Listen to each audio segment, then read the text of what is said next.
নমস্কার বন্ধুরা, অনুদির রান্নাঘরে তোমাদের আরও একবার স্বাগত। তোমরা সকলে কেমন আছো? নিশ্চয়ই ভালো আছো, আমিও খুব ভালো আছি।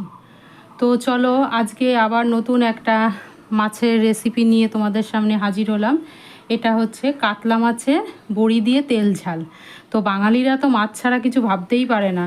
তো আমি ভাবলাম যে প্রতিদিনই তো রেগুলার একই ধরনের মাছ খাই আমরা, রুই মাছ, কাতল মাছ, তো মাছটাকে যদি অন্যভাবে একটু করা যায় তাহলে তো জিনিসটা আরও জমে যাবে। তো চলো এই কাতল মাছ দিয়ে বড়ি দিয়ে তেল ঝাল করতে আমার কি কি লাগে পরপর আমরা দেখে নিই, চলো। তো বন্ধুরা, মাছের জন্য আমার তো অবশ্যই লাগবে কাতল মাছ। আমি দেখো বড় বড় 6 পিস কাতল মাছ নিয়েছি। এবার নিয়েছি লম্বা লম্বা করে আলু কেটে নিয়েছি। আমরা মাছের ঝোলে আলু ছাড়া ভাবতেই পারি না। তারপরে লাগবে আমার অবশ্যই বড়ি, বিউলির ডালের বড়ি নিয়েছি, একটু আদা বাটা, কাঁচা লঙ্কা, এটা টমেটো পেস্ট, আর এখানে আমি ধনে, জিরে, হলুদ, লঙ্কা বাটা দিয়ে একটা মশলা পেস্ট তৈরি করে রেখেছি। অল্প একটু লাগবে পেঁয়াজ বাটা, হলুদের গুঁড়ো, লবণ। তো চলো এবার শুরু করি।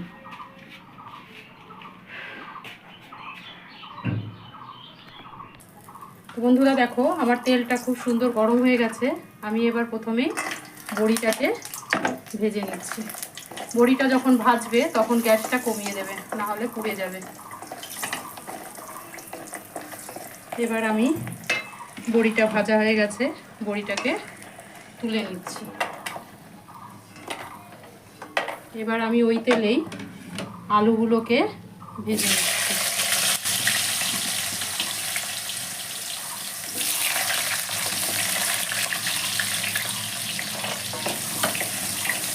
আলুগুলোকে আমি একটু হলুদ দিয়ে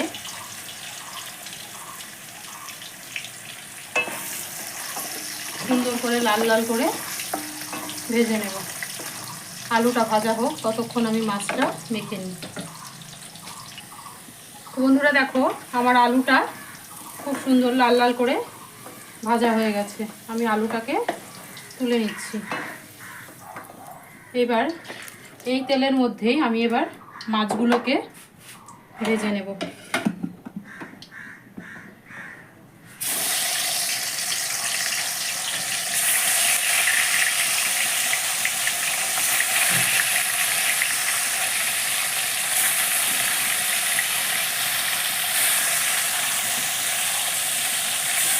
মাছগুলো এবার লাল লাল করে আমি ভেজে নিচ্ছি।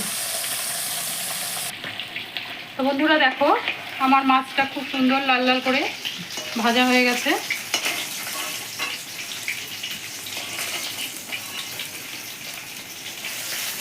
মাছটা আমি এবার তুলে নিচ্ছি।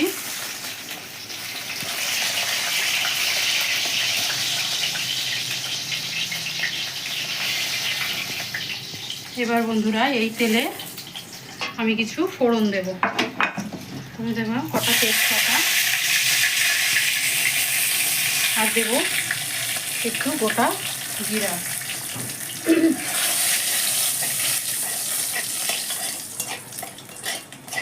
ফোড়নটা একটু ভাজা হয়ে গেলে এবার দেব আমি যে মশলাটা গুলে রেখেছিলাম সেই মশলাটা,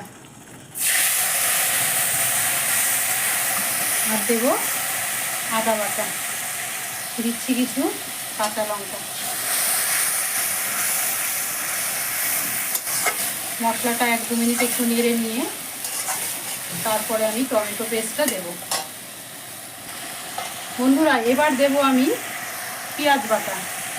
আমরা সাধারণত আগে পেঁয়াজটা দিই, কিন্তু এই রান্নাতে পেঁয়াজ বাটাটা আমি আগে ওই মশলাগুলো কষে নেওয়ার পরে তারপরে পেঁয়াজ বাটাটা দেবো। তোমরা এইভাবে একবার বানিয়ে খেয়ে দেখো। গ্যাসটাকে এবার আমি একদম স্লো করে দিয়ে পেঁয়াজটাকে কষতে দেবো। আমি একটু ঢাকা দিয়ে রাখবো। তো বন্ধুরা দেখো, আমার পেঁয়াজ এবং মশলার কাঁচা গন্ধটা চলে গেছে। এবার আমি টমেটো পেস্টটা দিয়ে দিচ্ছি। টমেটো পেস্টটা দিয়ে আবার একটু মশলাটাকে কষে নেব। তোমরা অবশ্যই বাড়িতে এইভাবে একবার ট্রাই করে দেখবে, তারপরে তোমরাই কমেন্টসে লিখবে অপূর্ব হয়েছিল দিদি।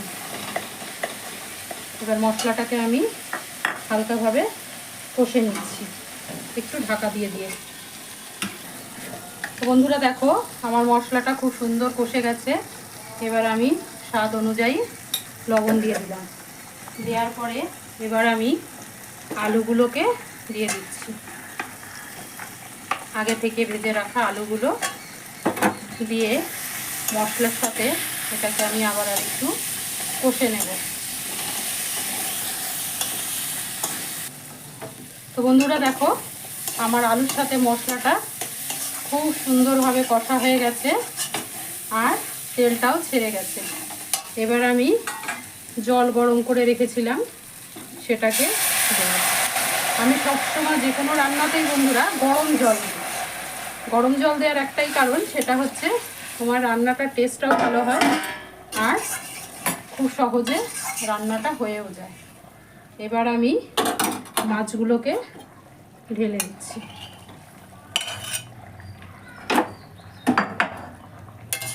ঝোলটা একটু ফুটে নিই, তারপরে বড়িগুলোকে দেব, না হলে বড়িগুলো ভেঙে যাবে। এবার একটু চাপা ঢাকা দিয়ে হতে দেবো। বন্ধুরা দেখো, আমার কাতলা মাছের বড়ি দিয়ে তেল ঝাল একদম রেডি। লাল লাল ঘন ঘন, দেখো কি সুন্দর দেখতে হয়েছে, খেতেও সেরকমই টেস্ট হয়েছে। তোমরা বাড়িতে এটা অবশ্যই ট্রাই করো। তো চলো এবার গ্যাসটা বন্ধ করে পরিবেশন করি। তা বন্ধুরা দেখতে পেলে আমার এই কাতল মাছের বড়ি দিয়ে তেল ঝাল লাল লাল কি সুন্দর, কত সহজে অল্প মশলা দিয়ে তৈরি হয়ে গেল আর খেতেও সেরকমই সুস্বাদু। তোমরা অবশ্যই এটা বাড়িতে ট্রাই করো, আমাকে কমেন্টস করে জানিও কেমন লাগলো। আর অবশ্যই যদি আমার এই রান্নাটা ভালো লাগে থাকে আমার চ্যানেলটাকে সাবস্ক্রাইব করে দিয়ে প্রচুর লাইক করে শেয়ার করে আমার পাশে থেকো। তো আজকের মতো এখানেই শেষ। চলো আর একদিন অন্য আর একটা রেসিপি নিয়ে তোমাদের সামনে হাজির হব। টাটা।